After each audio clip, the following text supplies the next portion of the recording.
Rabbi Yitzchak Ginsburg was born in St. Louis, Missouri in 1944.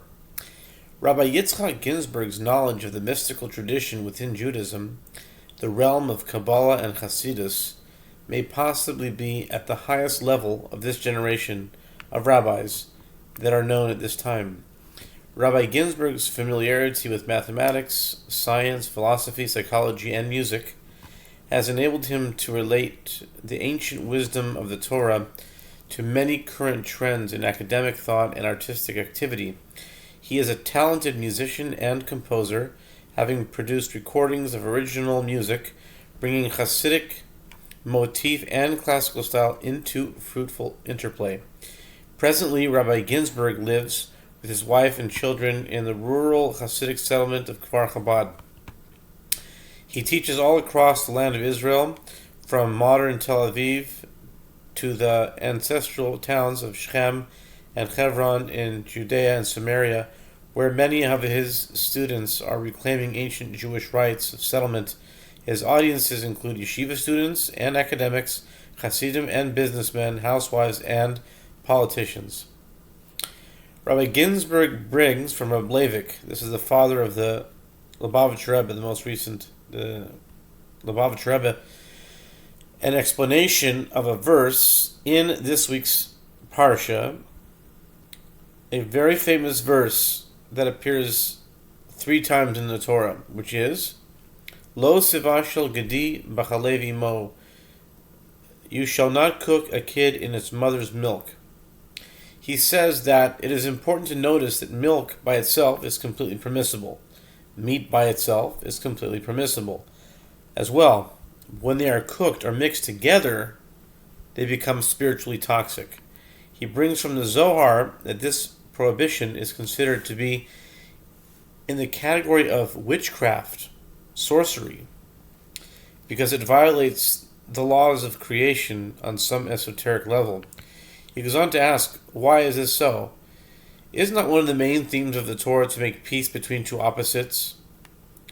One of the 13 principles of Rabbi Yishmael's analysis of the Torah is that there are 2 opposing verses, and the third comes to reconcile the 2 opposites and bring harmony between the 2 opposites. Shatnez is a mixture of wool and linen. It's forbidden, but can and is reconciled by the fact that the priestly garments require both wool and linen, and can therefore be harmonized by the Kohen. And of course, there is the famous Elu ve'elu divrei Elokim Chaim, the famous Baskol, heavenly voice that went and proclaimed both opinions are the words of the living God concerning a dispute between Beis Hillel and Beis Shammai. So why is it that when it comes to meat and milk, there is no avenue for a reconciliation of some kind? He goes on to strengthen this question by saying that in the Sfirot, both chesed, loving kindness, and gevura, severity, or strictness, exist and can coexist in a fusion of the 2 which is known as tiferet, beauty. And milk has the spiritual properties of chesed, and meat has the spiritual properties of gevura. Surely they should be able to be reconciled through tiferet. Rabbi Ginsburg tells over from Leivik that we must be able to differentiate between when things can and cannot be reconciled, when they can't be mixed or they can't be fused at all. Anything in the same world, field, realm, or dimension, no matter how far apart they are, they have potential of being reconciled. He says that once you leave the domain of a certain reality, the rules of the game change. You cannot compare or contrast.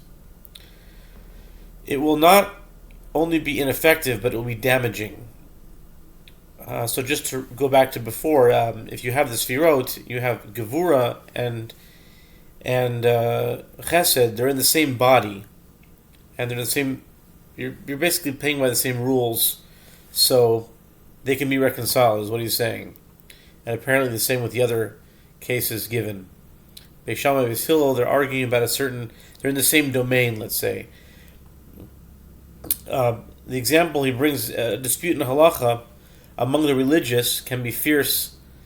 Okay, he says that if it's not in the same domain, if you're in 2 different worlds, then it's damaging. And the example he brings is a dispute in halacha among the religious can be fierce and can be heated, even hostile, but reason can be used when you're dealing with Das Torah. But let's say you have a bezdin, a religious argument, and then all of a sudden you bring in from the academic world. Forget about it. There's no meeting. You can't even mix them at all.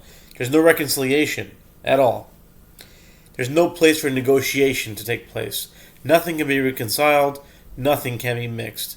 The question is, why are meat and milk in this irreconcilable category? If we look into the essential ideas of meat and milk, we may be able to see that they are not simply opposites, but they are actually in worlds of their own. Milk is given by the mother to feed its young. Its purpose is selfless. Milk has feeding, nurturing, caring in its essence. Meat, on the other hand, is the animal itself, representing the idea of the self. One's body is comparable to the concept of meat, basar v'dam, or the expression of saving your own skin, or carnal desires come to mind. And the term bal basar, one of the flesh, describes one who is concerned with selfish desires.